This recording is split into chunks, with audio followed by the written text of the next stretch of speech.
Nú, fyrirsögn nummer 2, hún fengin af mbl.is, þetta líka mjög áhugavert.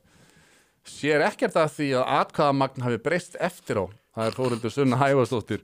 Pældi hvað þetta ólýðræðisleg setning. Þetta svaðalegt og þetta viðtal þarna sem að, sko, ef maður les bara blaðamaður að reyna pumpana þarna með, sko Þórhildur Sunna segir deilur hafi snúða myndir smölum fyrir stjórnarkjörið. Hún var brjáluð því að Atli Þór Fandal hafi fengið fólk til liðs við flokkinn, eins og gert í aðdraganda kosninga og smalað. Og hún spurð, en það ekki einn af öngum lýðræðisins að þetta sé gert, að fólki sé smala saman fyrir kosningar að kjör? Jú, segir Þórhildur Sunna. En hvers vegna þá að vera ósáttur? Já, þú að spyrja fólk það. Ég ekki hluta þessum hópi. Og hún segir að fyrir stjórn og núverandi stjórn hafi fundað saman og niðurstaða þeirra hafi verið svo að veita varamönnum atkvæðisrétt. Þess að það var ákveðið eftir þegar það var búið að kjósa og fólki sem að þau vildu fékk ekki brautargengi og kom svona mikið nýtt fólk inn í stjórnina og þá ákveðið að breyta atkvæðamagninu, það er að segja bættu við, við ætlum að gera nú fá varamenn líka að kjósa. Og það bara breyta reglunum eftir á. Og hún spurðum þetta, hún segir að fyrir stjórn og núverandi stjórn hafi fundað saman og ég hef ekkert meira þetta að segja. Og hún segir langa hefð fyrir því innan Pírata að varamenn hafi málfrelsi og atkvæðisrétt og fundum framkvæmdastjórnar. En finnst þér sjálfsagt að fólk breyti leikreglunum eftir á? Það löng hefð fyrir þessari framkvæmd hjá Píratum. Ég sé ekkert athugavert við að hún haldi áfram hjá þessari framkvæmdastjórn. Það löng hefð fyrir bara kosninga hvað ég kalla þetta? Einræðishyggju bara. Þetta bara ég vil hafa lýðræði og bert fyrir því fram að rauða dauðan svo lengi sem ég stjórna. Bara bila liðmaður. Og hann spurði, en nú ert þú þingflokksformaður og berð því meiri ábyrgð en næsti maður. Hvað finnst þér þessa niðurstöðu þessa máls að atkvæðamagn sé breytt í stjórn eftir kjörið? Þetta hefur oft verið niðurstaðan í framkvæmdastjórn Pírata og ég sé ekkert athugavert við þetta. Og bara, En nú greiddi fólk atkvæði út frá ákveðnum forsendum. Það voru ríflega 200 mann sem kusu. Reglunum breytt eftir á. Hvað finnst þér það? En við erum talsmenn opins lýðræðis og þess vegna hefur þessi vinnuregla verið lengi. Það ekkert öðru sem þessa framkvæmdastjórn en aðrar. Hvað, hún að meina að þau séu talsmenn flæðandi lýðræðis eða svona fluid democracy sem getur verið breytt eftir á þetta fólki sem að vill setja okkur nýja stjórnarskrá. Við erum ekki gleyma því. Og svo líka reynda komist á hinum endan þó ég held að Atli Þór Fandal hafi nú meira rétt fyrir sér í þessu heldur en flokksforystan. Hann segir reyndar að flokksforystan hafi brotið á honum og fleirum og ég held að Píratar hafi nú verið talsmenn þess að það er ekki að rengja upplifanir þolenda.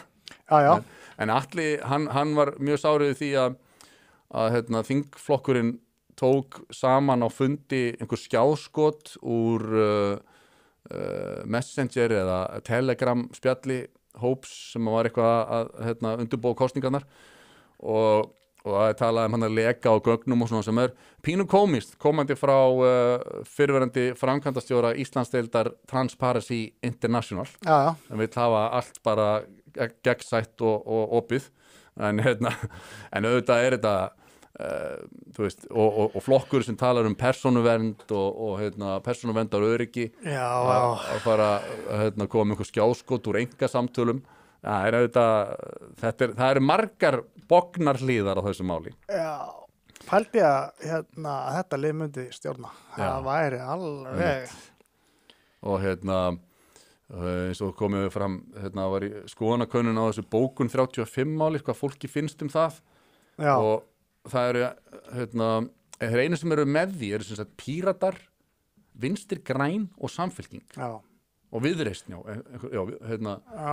það akkurat þetta fólk sem að gæti tekið sér saman eftir kosningar undir forystu Samfylkingarinnar og mynda stjórn sem þá bara að fenda Evrópusambandinu löggjafarvaldið hér á Íslandi og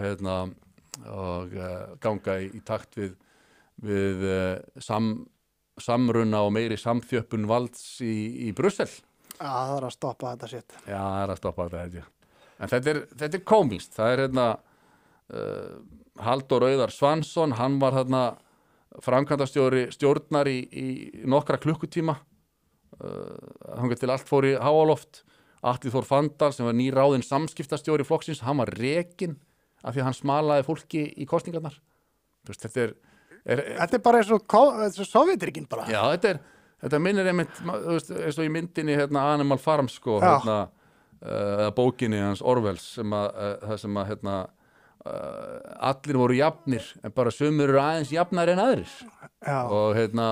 Og flokksforustan sem að nota bene talaði alltaf upphæðum það að Píratar, þeir væri svo rosalega lýðræðisást þeirra væri svo mikil að þeir ætla að temja sér sko aðra siðferði heldur en þingheimur hefði áður kynst, til dæmis með því að svona setja sér þær svona viðmiðunarreglur að þingmenn sitji ekki lengur en 2 kjörtímabil. Þegar þú situr lengur en það, þá ertu orðin einhvers konar afæta á kerfinu og atvinnupólitíku sem að, en það núna sem sagt fórustan eins og Þóroddur Sunna og Björn Leví og fleiri, nú það ekki lengur nógu cool regla fyrir þau. Nú byrju, eru þau búið með 2 kjörtímabil? Já, ok, þetta svo mikið, wow. Þetta algjört Sovjet dæmi, sko. En það var ekkert eðlilegt, þú veist, Píratarnir, þeir voru að byrja, þá var hún að Birgitta í þessu og meðastali og Helgi Hrafn, mér fannst hann cool gæi þá, skilur. Helgi Hrafn var cool gæi þá.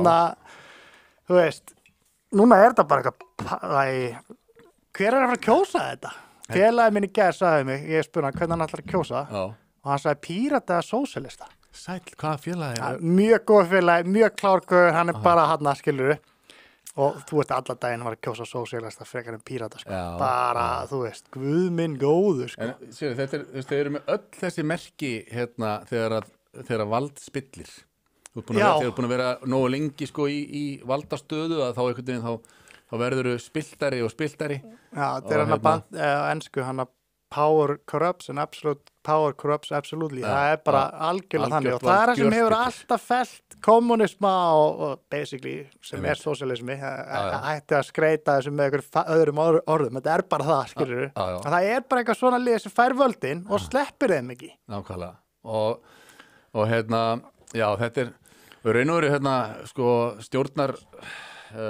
stjórnarskiptin eða sagt, í vinstri grænum minni líka svolítið á, að því að þó að þetta hefði verið 175 mann sem að greiða atkvæði þarna, að þá þetta í raun og veru bara sko fórustan að halda, það bara verið að afhenda næsta eftirmanni sko formanni kommunistaflokksins bara völdin, sko. Algjörlega. Það ekki, það er engin nýliðun. Nei, það sem þeir að þurft bara einhver að koma herðu. Við erum bara í sögulegri lægð, við erum bara að fara þetta út á þingi, við þurfum bara algjörlega nýtt andlit, allt nýtt bara, þú veist, og við þurfum bara standaði baki á þessu nýja fólki sem kemur til að reyna að ná inn, skilur við. En þegar að persónulegu metnaður þvælist fyrir, sko, hagsmunum flokksins, þá fáum við þessa niðurstöðu. Algjörlega.